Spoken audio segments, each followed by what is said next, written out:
Today I'm speaking with Matthew Baird. He is an Appalachian Mystic from Tennessee and our friend. Please enjoy the show.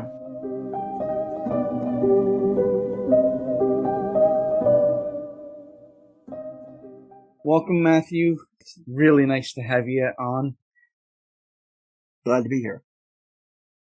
Can you tell me a little bit about yourself and what you do?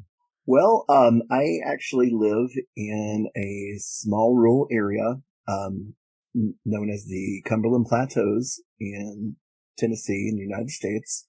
It's a part of the Appalachian Mountains. I've lived here most of my life. You could say one of those jack of all trades, master of none. I am big into genealogy. A local historian, folklorist. I'm an avid paranormal researcher, spiritualist, and great pumpkin enthusiast. We just painted some pumpkins for the live stream the other day. Sincerity from all that for all the eye to see. Yeah. I will send you some pictures of that very soon. How do you define your magical practice? I think I've tried to avoid labels for most of my life, because especially now when everything has turned to, oh, well, I'm this or this, when you're trying to establish your brand, which I don't have a brand, which makes things a lot easier. I think in today's age that I would probably consider myself maybe settled upon Appalachian Mystic. I know that there was a quote I always liked from Joseph Campbell, who, wrote The Power of Myth and such, that said, the water in which the mystic swims is the same water in which a madman drowns in. So that kind of stuck with me. And if I have to have a label, then that's one that I don't see a lot these days. So I kind of dig it. Awesome. You're an investigator, obviously. Can you tell us a little bit about some recent investigations you've been on? There has been, I'm sure your listeners are familiar with Hellier and Pennyroyal and the Somerset, Kentucky situation as it is. It's just a big, giant, massive weirdness. There was a date that we went up and it's my first time in some of the caves there. And in Kentucky and especially Tennessee, there are so many caves here. There's like more caves here than in most of the world. And it was my first time going to one of the famous caves that's becoming well known in the area. And it just led into a series of events over the last 2 months where when I was in the cave, a resident of Somerset actually reached out to me, and they had a dream, and it had come into a cave situation in their dream, and so they didn't know why they were reaching out to me, but we had went halfway to the location, and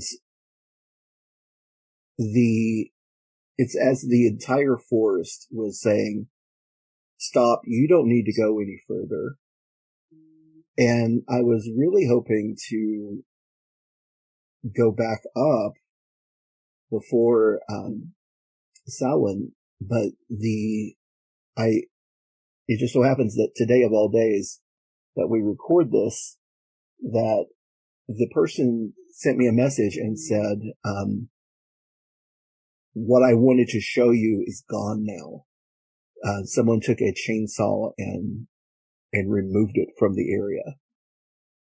So I don't know where the investigation goes at this point. I never actually got to make it to the cave system and the tree mass that was there as kind of a sign that it was there. It's gone now, and things continue to unfold. Wow. So basically, you've lost the reason to go there, pretty much.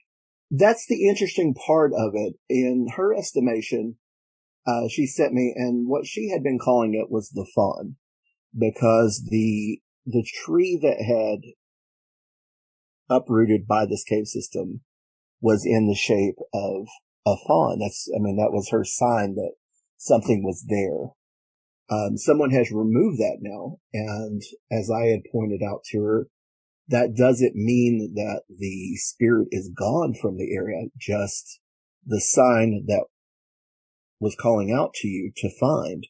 You found it, so in essence, maybe it doesn't matter anymore that part is gone. And you've explored this cave before, or not? This cave, I've never actually reached it. We got halfway there.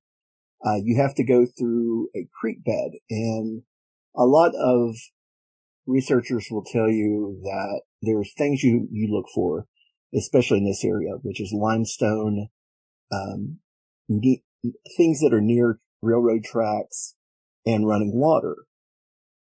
And this particular area in Somerset has all three right there together.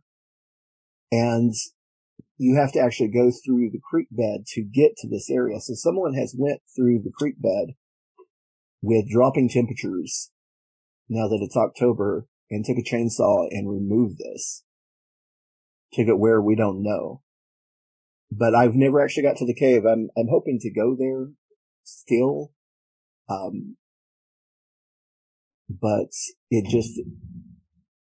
there has been a lot of back and forth of what is necessary and what is, I suppose, what's ego to go there or not. I guess it poses the question, is it enough that you know that it's there, or do you have to go all the way through? It depends on what it was calling you there for. There's that as well. If you've done what it wanted you to do, then you don't technically have to go there. Right. But until everything unfolds, you probably won't know that. And if you end up going there, regardless, you could find new information. It's very interesting. It's going to be when it's all said and done, once there's if not a definitive end, if there's a stopping point in the story, everything will probably be made public. But at this point, it's still ongoing, I guess. In process.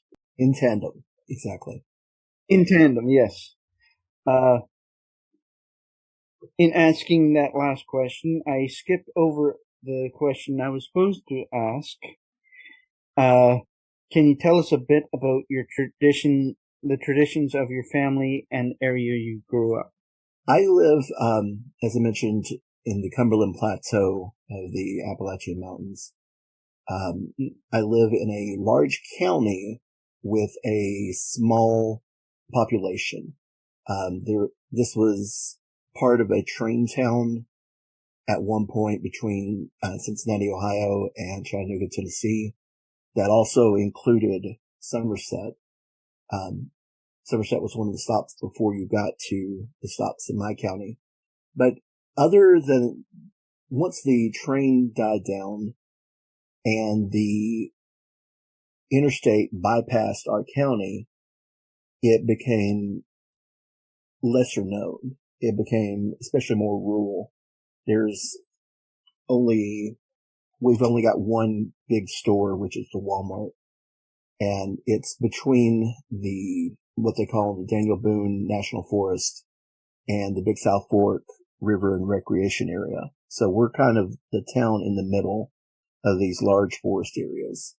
So there's a lot of energy between the two places. That makes for a meeting place. Oh, absolutely. And as for you had asked for what traditions in my family. Most of my people have been in this same place for at least 7 generations. So what they brought from the places they originally came from, which would have been, we're mostly what we call Ulster Scot or Scot Irish here. You have the native tribes, and everything's been kind of handed down through necessity more than practice. And that includes folklore, that includes remedies. You have most of my family through the generations were farmers. My own grandparents swore by the farmer's almanac with the moon cycles, and you would look at the almanac and there would be this drawing of this woman, and you realize later in life that was, the goddess Demeter that was helping the farmers all through the year. And it's little things like that you realize that deity has been with you all along. It's just either been forgotten or hidden. In the Ozark area, they've hidden their practices in their farming practices, and even in modern times in their Christian church ceremonies. They've hidden a lot of traditions that way. Yeah. Do you find that? Oh, absolutely. It's the same here. My grandparents, especially my great aunt, she was married to a preacher, and she could tell you the Bible frontwards and backwards.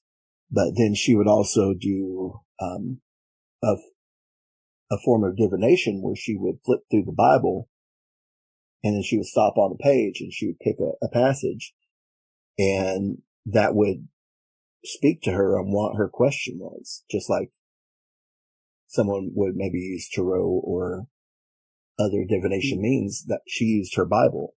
But at the same time, she had intuition. She had, she knew things before my ex was pregnant with her first child. She knew she was pregnant before the doctors did.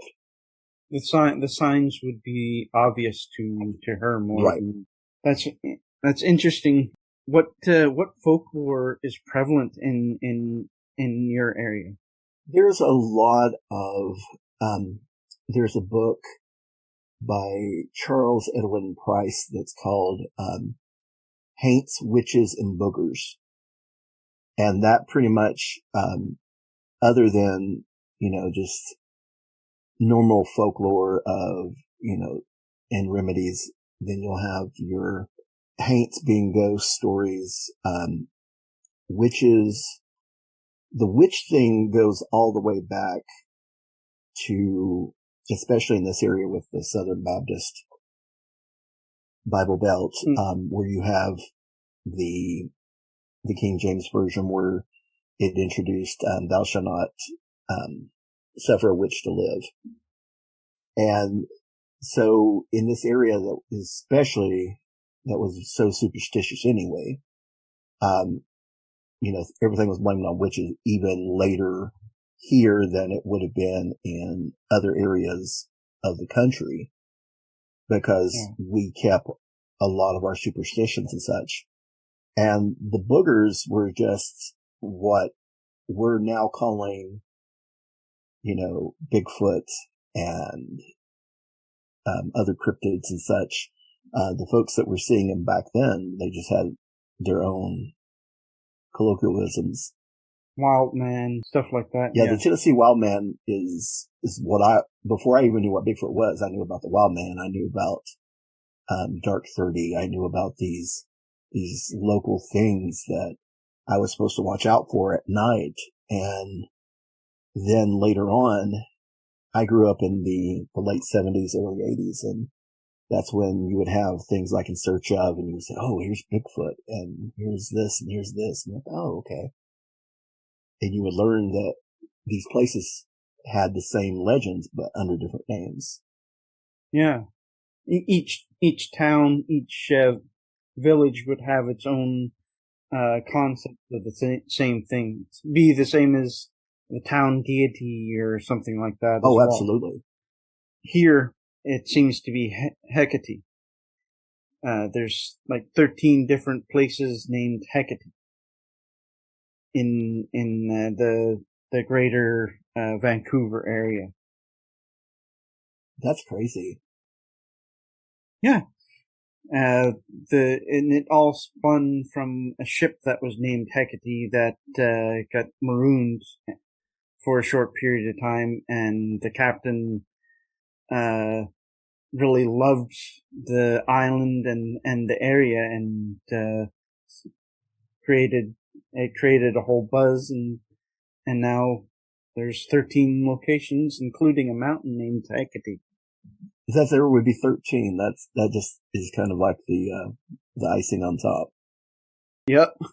Old traditions brought by Europeans and the Native Americans, those traditions in a lot of areas, particularly in the Ozark area, which I now know a little bit about because I'm working with a person there, they become kind of intertwined. How intertwined and blended do you find the folk traditions and magical traditions of your area have become?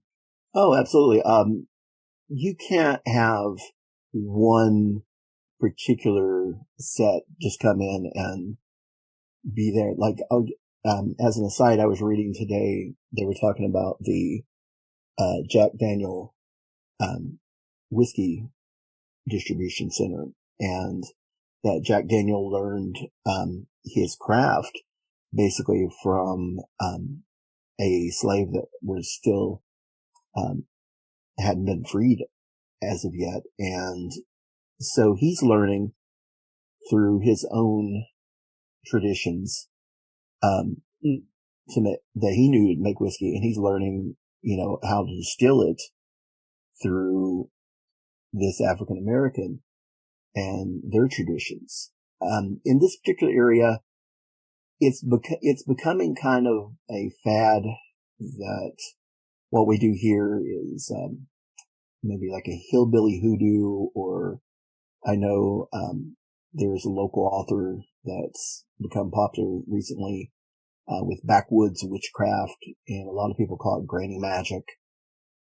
I know that when I was younger, coming from, I have ancestors that came from Scotland, Ireland, some are Welsh, some are English. With that, you have what they call the Scandinavian surprise. So if you go even, and especially when I got deep into genealogy and I found, where everything was leading, you have that question: do I honor the deities of my ancestors, or do I honor what I feel is here and calling to me personally, or do I do both? I mean, and that's everybody's spiritual path. I know that personally, even when the Romans invaded the Celt lands, the gods were localized to tribes, like what you were talking about earlier. Each tribe had their own gods.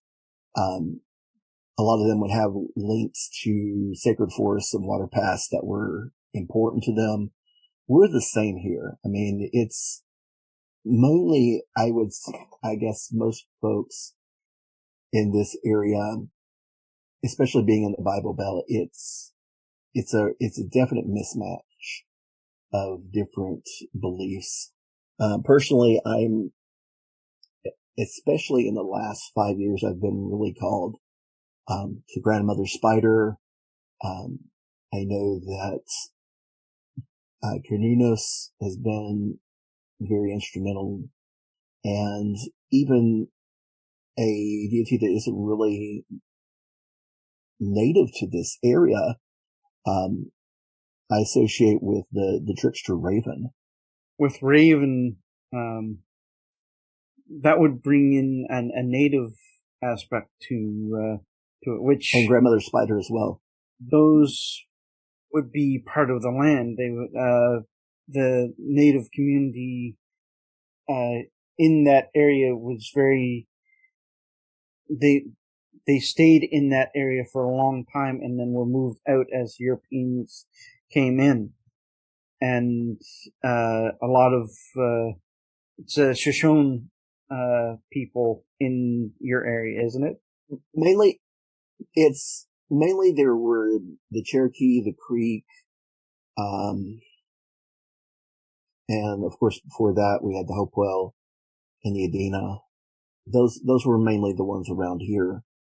But then you also have to look at, if you follow the theory of the Pangean Mountains, that the Appalachian Mountains and like the Scottish Highlands were the same mountains. So when especially the Scots, Irish came over here, they're seeing a place that feels like home to them. And it's especially in this area where the native tribes, this area was usually either revered as holy or as grounds for hunting. Very few would even try to farm here because the farming was so bad. But these hardy immigrants came over and felt this place that felt so much like home. And even though it was harder for them to live in this area, they found a way. When someplace feels like home, you're more inclined to want to stay there and make home. Absolutely. What traditions in your area do you feel are starting to disappear? A lot of and this is one of the things I kind of worry about. I know with your elders, there is so much just knowledge being lost every day. When my grandmas died, I had wished I'd had the technology to, just spend a week just recording them, asking them questions, knowing what I knew now and having that knowledge then to have the answers. But at the same time, there are people who are writing down a lot of the traditions. And even, as I mentioned, through genealogy, there was a genealogist around here that would stop when I was a child and talk to my grandmother, who knew everybody and, knew who everybody was kin to. And now reading their books, reading their articles and stuff that they wrote back then, I'll hear her words because I'm seeing, her being quoted all these years later. Yeah.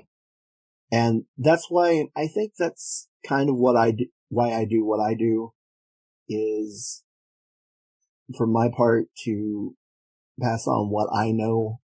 And it's a tricky thing because back then I was being told the answers and I wasn't interested. And now that I'm interested, I'm having to concentrate back and try to find the answers that I was already told. And I think that is a metaphor for life itself. Because I think when we're born, we do know the answers. And slowly but surely, we either forget the answers as we age and lose touch with, and put the blinders on of adulthood and lose our childhood eyes, I suppose. Yeah. Hindsight's a beautiful thing. I was lucky in my grandfather on my father's side and my mother's side, grandmother and grandfather were alive most of my young life, and I committed to memory a lot of their stories. But a lot's been lost. Right. Do you feel that just being in the area that you're at, that there's a connection to the land itself that can kind of guide you back to those things. Oh, absolutely. I mean, the blood of my kin is in these mountains. And I'll often hear people say, and I've said it myself, I was gone from this area for about 10 years when I moved to the Midwest, and where it's all flat and cornfields. And I hear often a lot of people, especially from this area, when they come back, they're, whenever I see the mountains, I know I'm home. And when I'm away from them, I miss them in my soul. And that's because your ancestors are here. And I believe they also travel with you, but especially when you're in the nexus of their lives and memories and all the things that they went through. I mean, there's a cemetery here that my bird ancestors were like the first ones buried there, and all but my grandfather and my father are buried in that same cemetery going back 7 generations. And I'm going to be buried there as well one day. And that's a whole connection of family, of kin, of blood, of ancestor. When you have physical connections in the sense of a graveyard where you can visit your ancestors, basically. Right. It's very helpful to you to be able to feel this is my home. This is where myself, I grew up in Nova Scotia, but I'm on the opposite coast of Canada now, and I had to reconnect to the land here in specific ways. There's things that you can do to kind of get yourself in touch. When you're away in the Midwest, did you have to do stuff like that? To be honest, when I was in the Midwest, I really shut the door on a lot of who I am, and it was almost like I was trying to, in leaving here, I was trying to leave everything behind and become something different. And I didn't feel connection there until I came here or I came back, and then it was just like, okay, I'm home. At that time, were you dealing with a lot of upheaval and change? At that time, absolutely. I mean, it was, I'd went to a place that I had never known before. I was making an entirely new life, and everything was drawing me back here. And when I got back, it was like an aha moment of, okay, I understand now. It was a journey of learning. Right. And it wasn't, and sometimes you have to do that. You have to get out of your own, I guess, comfort zone and seek out new things, seek out new experiences. I wouldn't trade that time for the world, but it's just something that makes me appreciate where I am now even more because I had those experiences. Do you find the people around you now help reinforce that? Oh, absolutely. And I have a deep feeling that people are going to be placed in your path that, especially when you need them, when you ask for them and you need them the most, they'll be there to guide you the way, whether they be spirit guides or actual persons. And even now, when I ask for assistance through intention, people will be placed in my path that were here all along, but it wasn't time for me to interact with them. They come in when, just when they were supposed to. Right time, right moment. Correct. We'll be right back.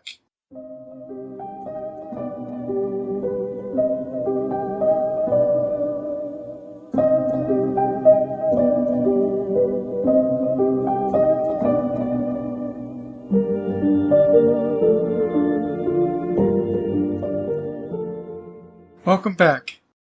Can you tell us a little bit about House of Weird? So, House of Weird, it originated as the state of Scott, and primarily it was a place to collect newspaper clippings that I had gathered, including cryptids, UFOs, ghost tales, local murders, and strange stories around this area.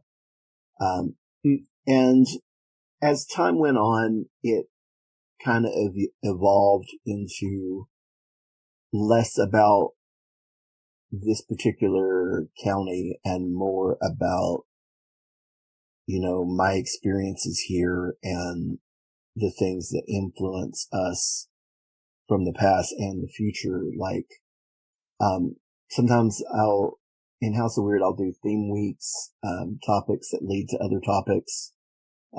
We had started doing stories of the Tennessee Valley Authority, and that turned into Oak Ridge's part in the Manhattan Project and how all this influenced the area that I'm in. We had multiple entries in this area in Project Blue Book that we explored. We did a week on local fairy folk legends. But those that were in the group started wanting to know more of, the magic side of it. So then I moved the spotlight out a little further from this area, and the local history became just as much about my spiritual practice and whatever inspires me or whatever I find interesting as it pertains to our part of the Cumberlands. Okay. And that kind of, when did you get involved in the Pennyroyal area? So Pennyroyal, I think through most people will say, it all started with Hellier. Mm-hmm. And with Hellier being from this area and having spent time in Pike County where Hellier's at, and then in season 2 where, Somerset and Pulaski County, it was kind of a weird thing that, friends that I would have and associates I would have online would talk to me about, hey, you're in this area, you need to watch this show. And at the same time, other people were like, hey, did you know that there is a paranormal museum in Somerset? And it all kind of came to a head when Kyle and Nathan were on Hellier. And then, of course, Pennyroyal came out. And they were, I would be listening to Nathan, and they would be talking a lot about the Gwythunic Order and a lot of the magical groups that were in this area. And that was something that I knew about. So I just kind of sent him a message one day after I'd heard Pennyroyal. And I was like, hey, I'm down here on the Kentucky-Tennessee line. This is what I know about what you're researching. And it just kind of snowballed from that. Okay. Can you explain what Ravenmockers are? Ravenmockers. So, Ravenmockers are a local Cherokee legend, and I actually did a whole thing on House of Weird about this, because it's one of those things, a lot of things, and thankfully Ravenmockers haven't really been approached in the public knowledge like the Wendigo and Skinwalkers and those legends have captured the public's attention. But in a nutshell, you have what the tribe call the night goers or the night walkers, and they, depending on the legend, they're spirits, they may be people, They are typically shapeshifters. And basically what they do is they prey on the elderly, the very sick, the dying.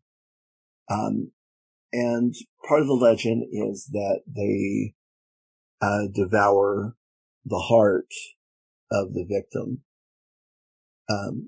And by doing so, they're able, almost like a vampire, they're able to strengthen their own life force.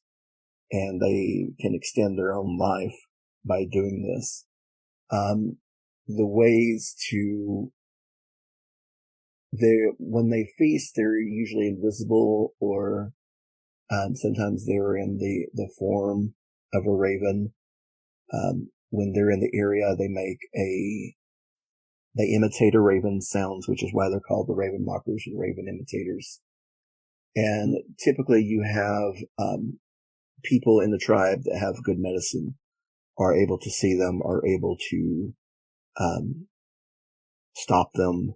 And a lot of the times the tribes would have these people with medicine to watch over the sick and the dying to keep the raven mockers away.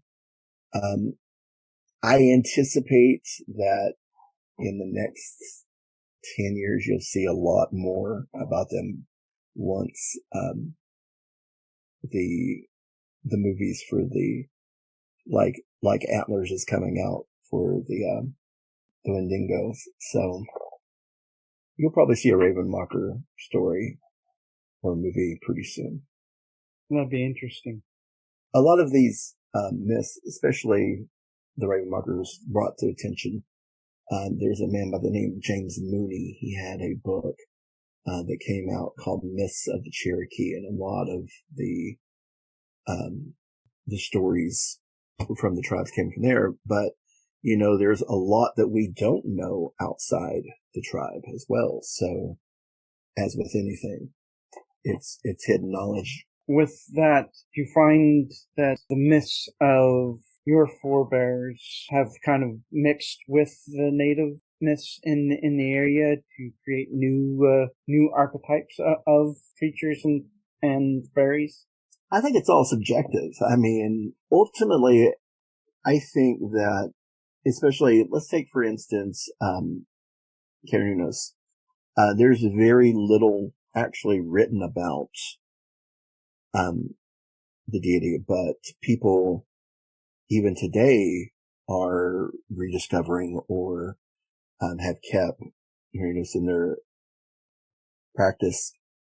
And I'm almost willing to bet that everyone has their own interpretation.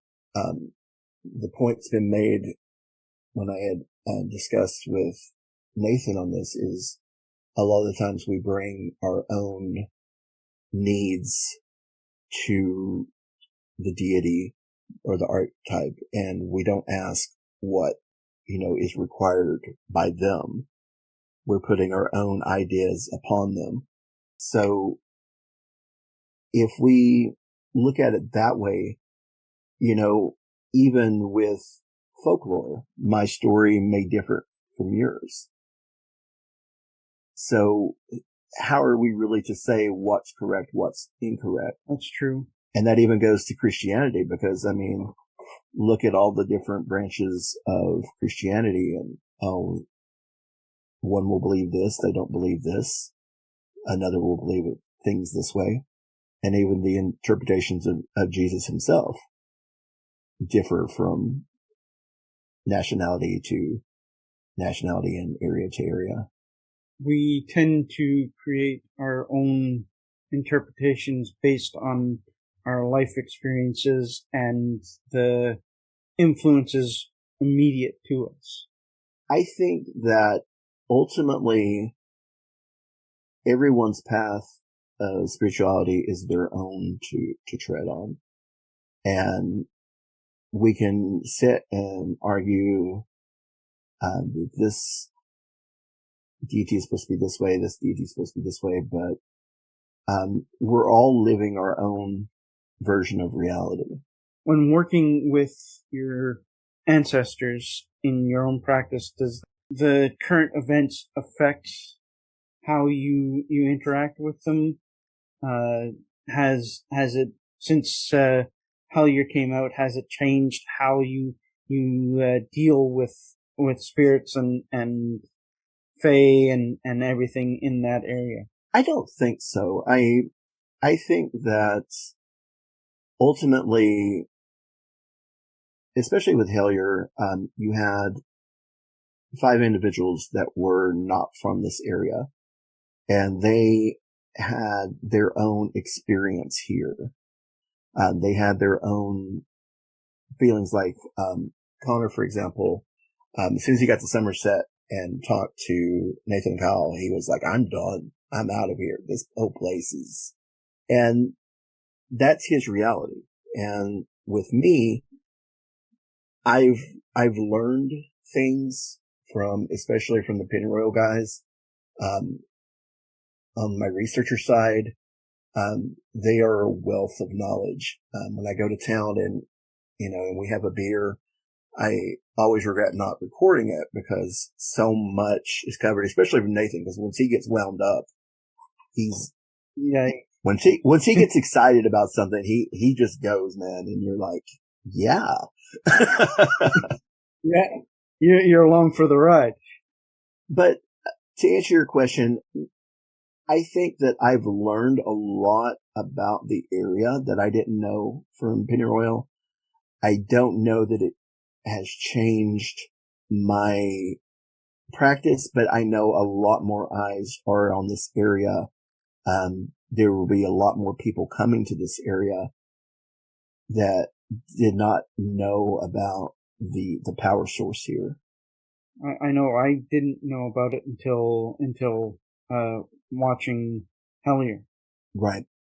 And that's an experience right there. What you got out of Hellier, is completely different than what I got out of Hellier, because Amy's talking about, they celebrate the Green Man, on Beltane in the Big South Fork. Mm-hmm. And so you have to then think, okay, was Amy down here watching us have, a festival or something that she misinterpreted? When it's like, for example, the poster for Hellier season 2, they have an inverted pentagram on one of their posters, and it's over a map, and they've got like the ribbon, that they make the star, and then like the bottom point, when you look on the map, is right over my house. Okay. And it's like, I messaged Greg Newkirk, and I was like, what am I supposed to do with this information? Are you trying to tell me something? I might need you to send some help. Wow. Yeah, I wouldn't know what to do with that either. What do you think? It's just one of those things. You just have to, okay, and move on with it. Awesome. Are there any books or sites on Tennessee and folklore that you would suggest? For Tennessee, there is one of the best websites I've ever come across was, and it's something you'll have to Google. It's like, Tennessee, like TN Gen GEN Web, WEB. And they have a section for every county in Tennessee. And within those, they have old records, they have history, it's just a wealth of information. When it comes to folklore around Tennessee, Christopher Coleman has several great books, including Strange Tales of the Dark and Bloody Ground. He also has a blog that's called Dixie Spirits that has a lot of tales around here. There's a area just south of me that was an English colony, called Rugby, that the author Thomas Hughes started back in the 1860s, maybe. And he wrote in his books a lot about the ghosts that are there. I mentioned before, Charles Edwin Price is a good one. He's the one that wrote The Haints, Witches, and Boogers.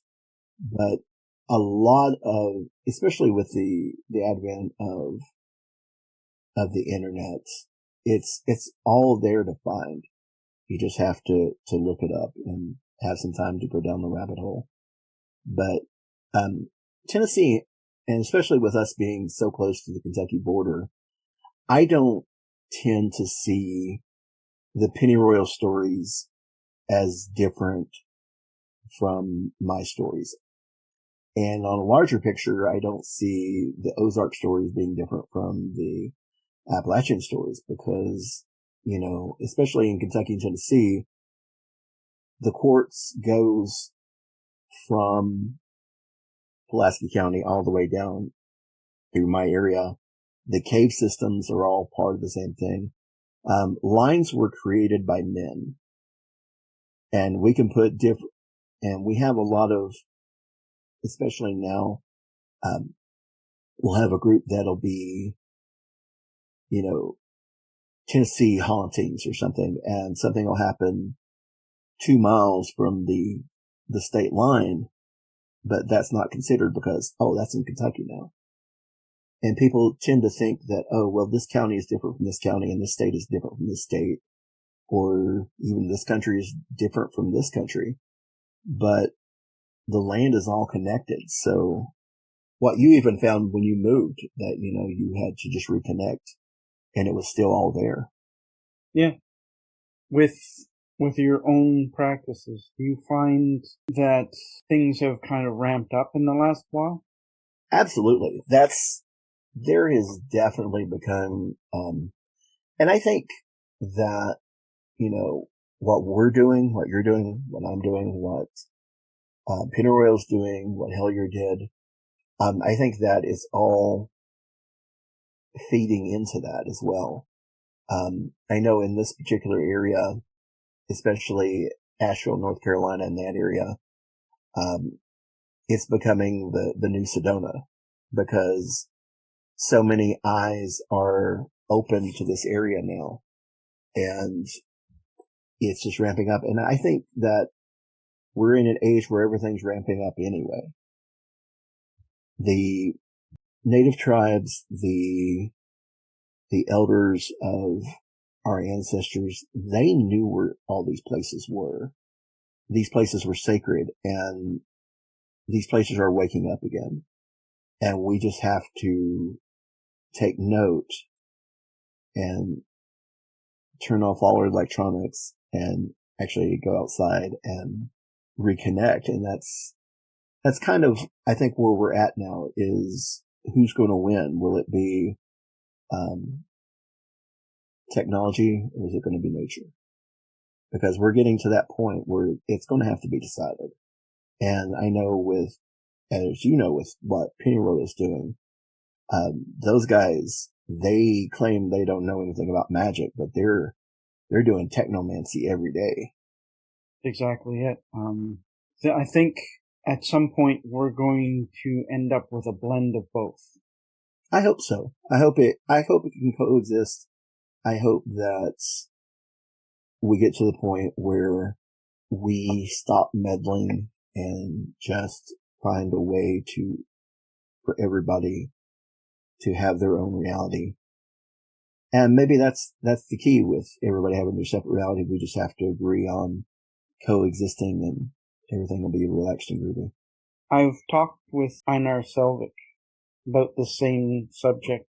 He felt that years ago we fought against nature just to survive. And at one point we fought so hard that we disconnected ourselves from it.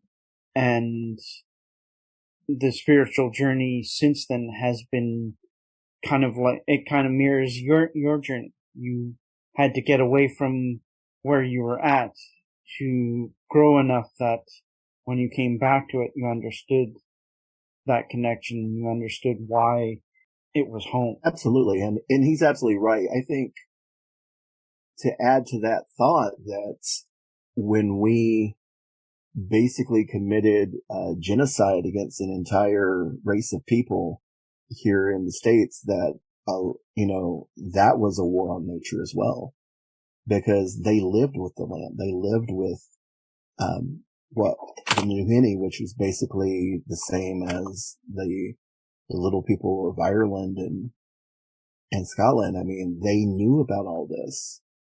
And our answer was, as invaders, was, oh, well, we're just going to murder you all. Yeah, in Canada we did just as bad and are still doing it in places, and it's a lot of anger and pain that needs to be worked through to get to a point where we can heal those wounds. Absolutely. And I think we need to listen more to nature, to each other, and just, I think the world needs more empathy, and I think that's coming. It's part of our spiritual awakening in this period. I think that we realize we have to be more the steward than the invader. Right. And that's the way it was always supposed to be, and we kind of lost sight of that. Can you recommend any locations in the Smokies where people can visit that isn't a tourist trap? So if you avoid Pigeon Forge, that's going to be your biggest tip that I can give you, because that's where Dollywood's at. That's where all the, basically it's the Branson of Tennessee. You have to typically go through Pigeon Forge to get to Gatlinburg. Gatlinburg is also turned into just a ginormous tourist trap. But if you avoid those places, there are places in the Smokies. Once you get to the Smokies themselves, it's all good. I mean, there's a place that they call the House of the Fairies that was, this person's home that has waterfalls, and it's vacant now, and just whatever's left there, it just looks like it has been left, for the Fae folk. I know Kate's Cove it can be touristy at times, just by amount of people there, but it's beautiful. A rare place that not a lot of people know about is what's called Klingman's Dome. It's the highest mountain in the Smokies, and it's also a vortex. I know that Paige Bryant, in her book, The Spiritual Reawakening of the Great Smoky Mountains, I think it's called, she writes that the Smokies are just dotted with large and small electromagnetic vortexes and grids of intense natural power. And Klingman Dome is definitely one of those places. You can feel it when you get there. Do you find that because of your spiritual background, that when you walk into an area, you can feel the spirit of that place? It depends on the place, really. There are, especially when I was a child, there were places that instinctively I knew, okay, as soon as I got there, I can't be here. I've got to leave. There's something not right here. Depending on if you go to, like if I go to an antique shop, where there's a lot of things from estate sales and such that possibly is, connected to spirit, I just get overwhelmed. I can't breathe. I have to turn around and go back out. I'll give the International Paranormal Museum a mention. There are spirits there that I'm very grounded, so I don't see a lot of the spirits, and that's by choice that's just through my own experiences, and where I just turned it off and I'm like, nope. But I have a friend that I went to the museum with, and she's what I call a red wire. I'm kind of a black wire. If you think of it as, a hot wire and a ground wire for a battery. And I think a lot of people are that way. But she has no ground. And if there's something there, she knows about it. She's telling me about it. She's telling me what it's doing. But Yeah. like with the museum, there is a side room that Kyle considers his haunted room.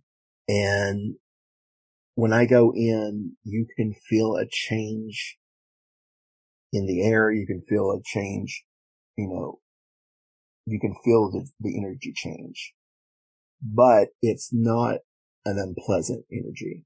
I've never been in there and went, oh, okay, I've got to go. I could stay, and especially because it's got all his books in it, so that helps. But you also have places, especially in Somerset, like, for example, I don't know if you're aware of Soul's Chapel. It's got a whole legend to it. We don't know if half of it's true, but it has become a void vortex to such a degree that it is attracting despair. It is attracting negativity. A lot of people who have addiction problems go there and they will overdose. Something draws them there. And those are places that as soon as I'm in a place like that where if it's really negative, then I'm gone. I won't even step foot in a place like that. Speaking of weirdness, I just heard a voice behind me and there's no one behind me. What did they say? Adam. Uh-huh. Is that any connection that you know of? It's a connection to an image of the voodoo priest that I saw in the flash stream, one of Greg and Dana's live streams. Interesting. Weirdness. What I'll find, especially if I'm grounded and I've got everything shut down, the door's shut, and I'll find that if I'm around someone that is a medium or is sensitive or can hear spirits, if I'm not listening, they will find someone who will listen so they can get the message to me. And my grandmothers are notorious for that. The last time I had a reading, from this lovely lady that was from Knoxville, she was just like, okay, slow down. Just wait. It's too much. I said, she's talking your ear off, isn't she? She said, she is. I said, that's because I won't listen to her. She's been wanting to tell me something, and it almost becomes like a game of telephone. There was a medium that had a message not for me, but for my mom. But since I wasn't listening, she had to go through a third party that went through me that finally got to my mom. And that happens a lot. They will find the path of least resistance. Right. Exactly. He's not paying attention. Let me find somebody else that'll talk to him. That happens. Yeah. I've had a very limited interaction with Random Nautica. And I think a lot of it has to do with just my area, because sometimes you may, if you don't have a correct search area, it'll put you in the middle of somebody's house, and around here that'll get you shot. So yeah, you definitely don't want to go on someone else's property without announcing yourself. Yeah, I'm not Tyler Strand, so I'm not going to just knock on people's doors. It's kind of a death wish situation. It was the same back in Nova Scotia. There were places in Nova Scotia you don't go without announcing yourself. Oh yeah, definitely. There's places here that, especially what they call Smoky Junction, in our county, that unless you know your lineage, you better not go there, because that's the only thing that's going to keep you safe. Or you can say, "Oh, I'm a Lau, or I'm a McGee, and this is how I'm kin." Okay. Because they're like, you don't belong here, and you need to go. At least they'll give you a warning. Sometimes. Oh yeah, and that's what I really am concerned about, with things like Hellier, because then you'll have people like, there's a guy that's local to that area. He was like, "Oh, I know all the actual spots that Hellier was filmed in. I'm doing tours." And first of all, it's like, you don't want to be bringing people there, because then the knowledge will spread where these areas are at, and they'll start to become vandalized. But two, some of these places, if you go to Hellier in Pike County and talk to them about the documentary, they're typically not happy about it, because it's brought a lot of strangers in the area. And when you have areas like that where there's not much going on, that's attention they don't want. Mm-hmm. Especially if there's Shriners around, they don't want that attention, because it brings attention to what they're doing. Most of that's going legal, though. We're going legal. Oh my God, my grandfather's rolling over his grave. My grandfather would be that way too. He was a rum runner. Yeah. Back in the 30s, and he was young then. He learned to make great rum. I was lucky enough to have a bit of his stock, his private stock, when I was 16. That's amazing. See, and there's little things like that. I mean, that he was part of that, you know. That's something that belonged to him, and that was something that was made by him. Mm-hmm. So that's extra special. We didn't find it until we had to tear out the floor in his old place. So he had a concrete box under the floor with 80 bottles, like the old moonshiner jugs full of rum. That is awesome. I think we had 12 of them that were actually good. The rest were they turned to vinegar because the seal broke. Yeah. But damn, that was good stuff. And my dad didn't know about it till he found us drunk as skunks. I was going to say until you had grown a full beard. Yep. Overnight. I think I've been in the rough stuff.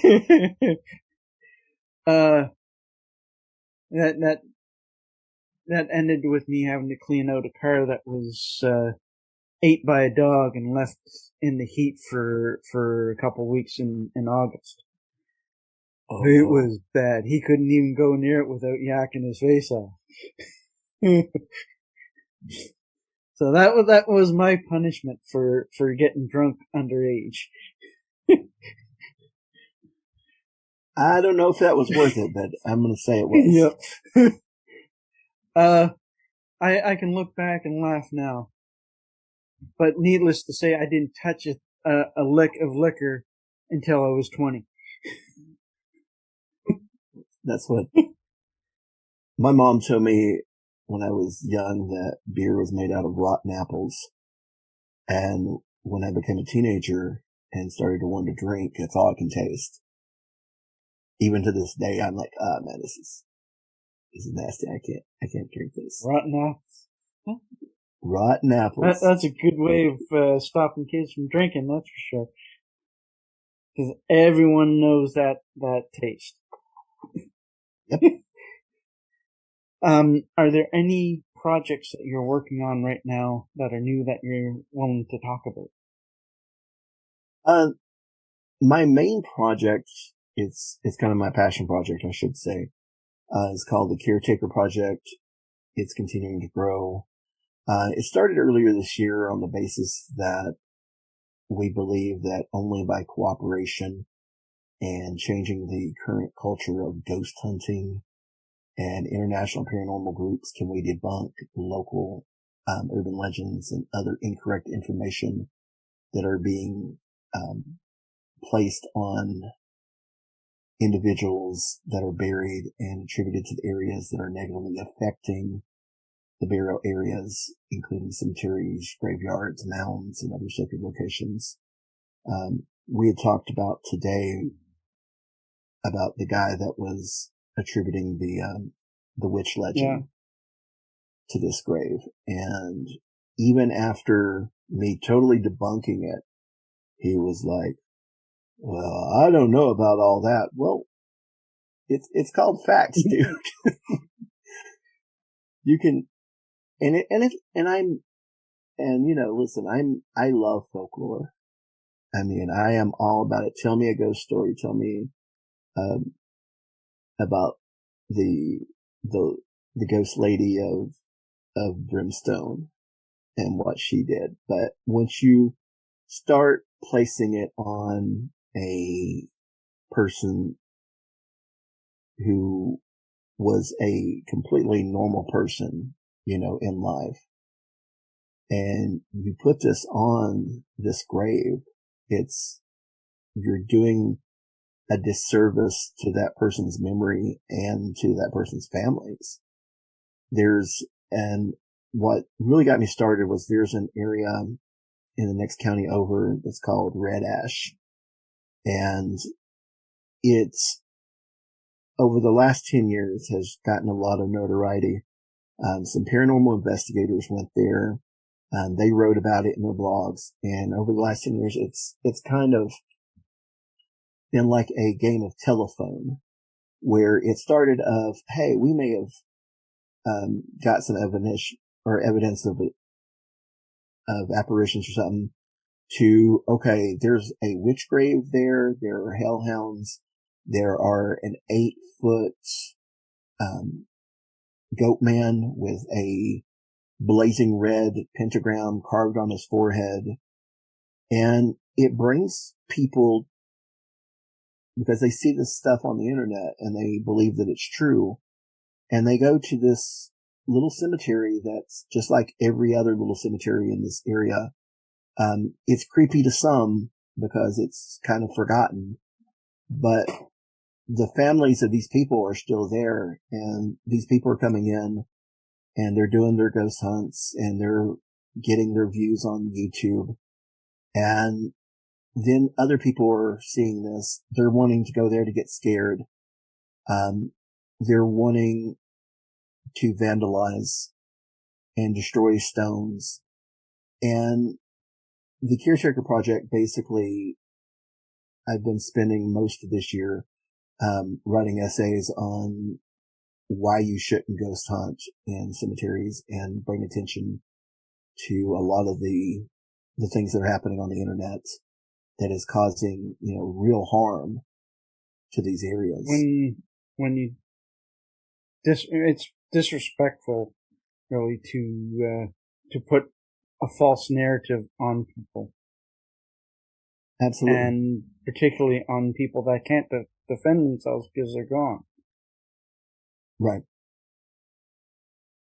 There was a stone in Kingsport. They had a witch grave legend, and it was on the grave. It was W.H. Price, and the people were like, "Oh, well, W.H. stood for Witch Hazel Price." And they had this whole legend on this, and people would go. They would see the information online, and then they would go and make a video about it. And they're just kind of regurgitating this story that wasn't true in the first place. And then when you go in and you're like, okay, this was a merchant. That's why he had an iron gate around his grave, because he was affluent. Mm-hmm. His name was William H. Price. His wife is buried next to him. There's no witches. And these people don't want to take their information down because, oh, well, people might see my video, and I spend a lot of time on this video telling this fake story. At least they should admit that it's not the truth. Right.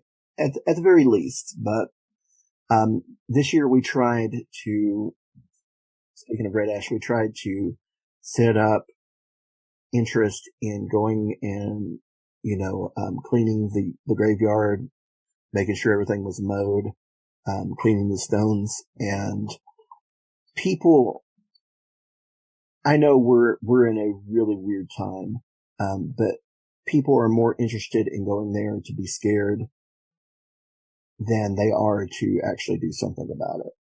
And that's the uphill battle that we're kind of in right now, is to get people motivated and to get people to actually want to get involved and actually, do something more than liking a post about it. What about bringing traditions like Day of the Dead, where you go to your kin's grave and basically spend an afternoon with them, respecting them, saying hello to them. And I can remember this, we had a lot of traditions that were still here when I was a child. I can remember setting up at the dead. I can remember, going on what we call Memorial Day weekend, where we would just go to the graveyard and spend all day, with family, and with our loved ones, like what you're talking about. But those traditions have long passed. Unfortunately, the new generations weren't brought up with those traditions, so it's harder to introduce those customs back into our society. I wish it would go back to that, because that was a time where, when you remember being with all your cousins and laying flowers on all your loved ones' graves and hearing stories about them and bringing them back alive. That's things that I miss now. Having connection to your family. Correct. Is very important. That's why we're doing our preservation project. Because there's so many of us that don't have that connection. The connection's been broken for whatever reasons. Because families have fights, they get separated, that side of the family doesn't communicate with the other side, and then you end up with a whole bit of genealogy as well as connection to that side of the family has been lost. Right. I was just going to say that, when you do genealogy, you look at, all right, you have a mother and a father. They had a mother and a father. And before you know it, when you go back enough generations, like even 7, 8 generations, you're talking about hundreds of people that if all their experiences, the things that happened in their life, if one thing changed, you may not be here. It's true. You are a product of all the aspirations and dreams and hopes that they had for the future. And we kind of owe it to our ancestors to not only honor them, but to make the world where we want it for our children, and their children, so when they look back, they'll carry on our same aspirations for them. It's true. Particularly now with climate change and all of the stuff that the illnesses that we've dealt with, we really need that connection to who we are. We need to be able to look forward as well as back and be able to say, okay, we're connected here. We need to make sure that our grandchildren's grandchildren will be able to have a world to live on. Right. And I think, especially in this area, by keeping a lot of the traditions that my grandparents had, I mean, you know, they lived through the Great Depression. This area is, primarily poverty stricken even now. The Appalachian Mountains, the government doesn't do a lot to help us, especially now that the coal mines have shut down and such. So we're kind of going back a lot, you know, even taking away spirituality, just general life practices. We continue hunting, fishing, doing things the way we used to do. And that, when society collapses, that's going to be the things that's going to carry us through to the next stage, is just remembering how to survive like our forefathers did before all this was made easy for us.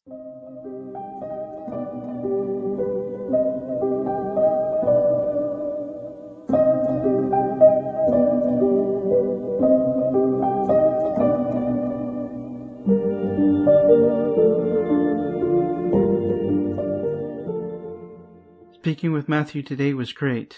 He is a friend and has a wealth of knowledge. I thank him profusely for coming on the show. Please check out House of Weird and the Caretaker Project. Support them both if you can. I will put the links in the show notes for you. Once again, please take care, and we'll see you soon.